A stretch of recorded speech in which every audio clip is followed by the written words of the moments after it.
शादी की पहली रात जब दुल्हन अपने कमरे में दाखिल हुई तो ये देखकर हैरान रह गई कि उसका शौहर पहले से कमरे में मौजूद बेड पर बैठा हुआ था। दुल्हन ये देखकर सोचने लगी, आमतौर पर तो हर जगह ऐसा होता है कि पहले कमरे में दुल्हन आती है और उसके बाद दूल्हा आता है, लेकिन यहाँ तो मामला बिल्कुल बरक्स था। दूल्हा पहले से कमरे में मौजूद बीवी का इंतजार कर रहा था और बीवी कमरे में बाद में दाखिल हुई। उसके लिए ये कोई मामूली बात नहीं थी, बल्कि बहुत बड़ी बात थी। उसे कुछ भी समझ में नहीं आ रहा था कि आखिर मेरे मामले में ऐसा क्यों कर हुआ। कुछ देर के बाद वो आगे बढ़ी, अपने शौहर को सलाम किया और सलाम करके उसके करीब जाकर बिस्तर पर बैठ गई। उसके बाद दुल्हन ने अपनी कहानी शुरू की। मैं जब बहुत छोटी थी, मेरे वालिदैन का इंतकाल हो गया और उसके बाद मेरे चचा ने मेरी परवरिश की और ये शादी भी मेरे चचा की मर्जी से हुई थी। मेरे चचा ने किसी जमींदार से मेरी शादी करवाई थी। दुल्हन कहती है कि जब मैं अपने शौहर से बात कर रही थी तो मैंने ये महसूस किया कि मेरा शौहर मेरी तरफ नहीं बल्कि कहीं और ही देख रहा था। कुछ देर के बाद दुल्हन कहती है, मुझे इस बात का एहसास हुआ कि मेरा शौहर मानो नाबीना हो। अल्लाह अकबर। अब जैसे ही दुल्हन को इस बात का पता चला उसका शौहर देख नहीं सकता, वो तो नाबीना है, वो कहती है मेरे पांव तले जमीन ही खिसक गई। मुझे समझ में नहीं आ रहा था आखिर मैं करूं तो क्या करूं। मेरे साथ इतना बड़ा धोखा हो गया। मेरा शौहर नाबीना है। अब या तो मैं इससे तलाक ले लूं, अपने चचा को सारी बातें बता दूं और उसके घर वापस चली जाऊं, या तो मैं यहां से भाग कर कहीं चली जाऊं, या तो मैं अपने नाबीना शौहर के साथ अपनी जिंदगी को यूं ही गुजार दूं। मैं करूं तो क्या करूं। मुझे कुछ भी समझ में नहीं आ रहा था। मेरे दिल दिमाग में एक तूफान बपा था। मैं कोई फैसला नहीं कर पा रही थी।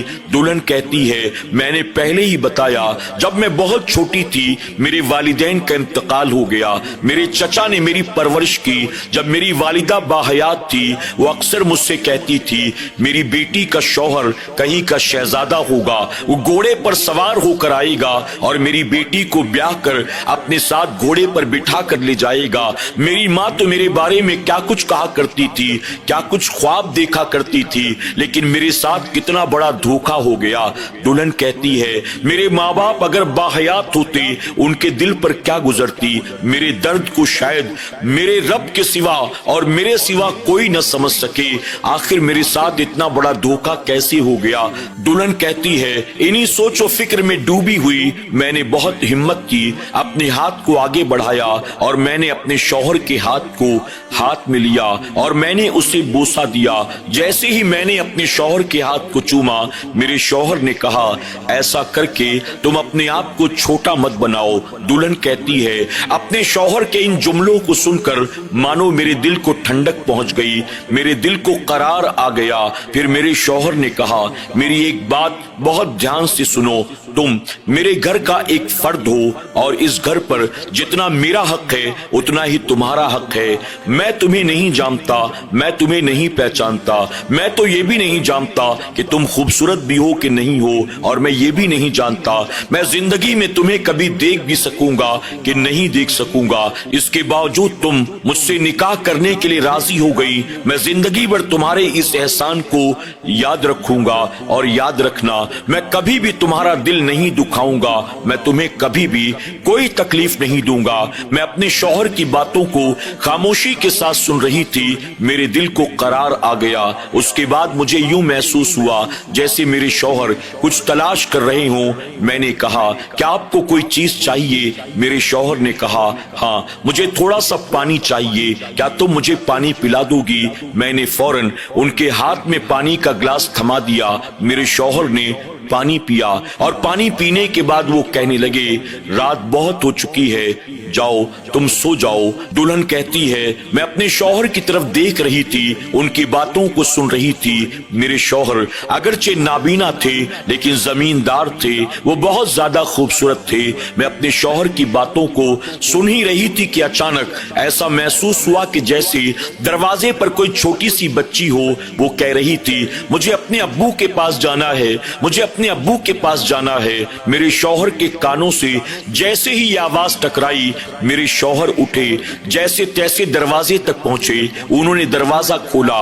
दरवाजा खोलते ही एक छोटी सी बच्ची अपने अब्बू से लिपट जाती है। दुल्हन कहती है, उस वक्त मुझे पता चला कि मेरा शौहर सिर्फ नाबीना ही नहीं है बल्कि उसकी एक छोटी सी बच्ची भी है। मैं हैरत से बाप बेटी को देखती रही। बाप ने बेटी को अपनी गोद में उठा लिया। बेटी अपने बाप से कह रही थी, मैं बाहर नहीं सोऊंगी, मैं आपके साथ आपके कमरे में सोऊंगी। अब्बू ने कहा, तुम्हें बाहर कहीं नहीं जाना, तुम हमारे साथ ही सोओगी। उसके बाद मेरे शौहर आगे बढ़े, बच्ची को आगे बढ़ाते हुए कहा, ये तुम्हारी बेटी है। और बच्ची से कहते हैं, ये तुम्हारी आज से माँ है, जाओ अपनी अम्मी के पास जाओ। जब मेरे शौहर ने बच्ची को आगे बढ़ाया, मैंने लपक कर बच्ची को अपनी गोद में ले लिया। वो छोटी सी बच्ची क्या कोई परी मालूम देती थी, बहुत ही खूबसूरत थी। जब मैंने बच्ची को अपनी गोद में लिया, मेरे दिल को करार पहुंच गया। बच्ची मेरी गोद में सो जाती है, मैंने उसको लिटाया। दुल्हन कहती है, बच्ची के सो जाने के बाद मैं उसे बिस्तर पर लिटाकर वहां से उठी, मुसल्ले पर आकर बैठी। मैंने सजदे शुक्र अदा किया। उसके बाद अपने हाथों को उठाकर अपने रब की बारगाह में गिड़गिड़ा कर दुआएं करने लगी। या अल्लाह, तू हमारा खालिक है, तू हमारा मालिक है, तू हमारा राज़िक है, तू हमारा भला हमसे बेहतर जानता है। मौला, तेरी मसलिहत, तेरे फैसले तू ही जानता है। तू ही हमें बेहतरीन जिंदगी देने वाला है, तू ही हमें तमाम नेमतें देने वाला है। अल्लाह, तूने मेरे हक में जो फैसला फरमाया, मैं उसे खुशी खुशी कबूल करती हूँ। अगर तू चाहता है कि मैं नाबीना शौहर के साथ निभाऊं, मौला मुझे ये मंजूर है।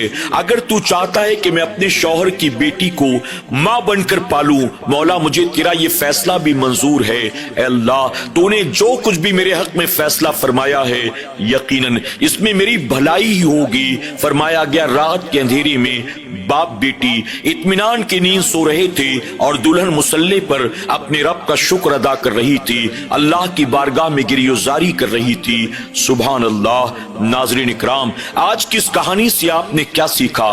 कमेंट बॉक्स में जाकर जरूर कमेंट करें। कहानी पसंद आई हो तो इसे लाइक करने के साथ अपने दोस्त अहबाब के साथ शेयर करना न भूलें। आज की इस कहानी से हमें और आपको ये बहुत बड़ा सबक मिलता है। दुनिया में बहुत सारी औरतें ऐसी होती हैं जो जल्दबाजी में फैसले करती हैं और जिन जल्दबाजी के फैसलों की वजह से गलत कदम उठाती हैं, जिसकी वजह से उनकी दुनिया भी तबाह बर्बाद हो जाती है, आखिरत भी तबाह बर्बाद हो जाती है।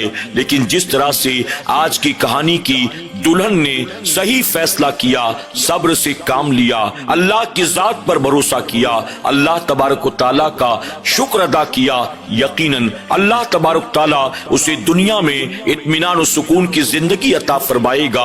और इस सब्र शुक्र के एवज यकीनन अल्लाह तबारक व तआला उसे बाद मरने के जन्नत अता फरमाएगा। अल्लाह तबारक व तआला हमें और आपको ऐसी कहानियों से सबक हासिल करने की और एक दूसरे के रिश्तों को निभाने की, अल्लाह की हर नेमत पर अल्लाह का शुक्र अदा करने की तौफीक अता फरमाए।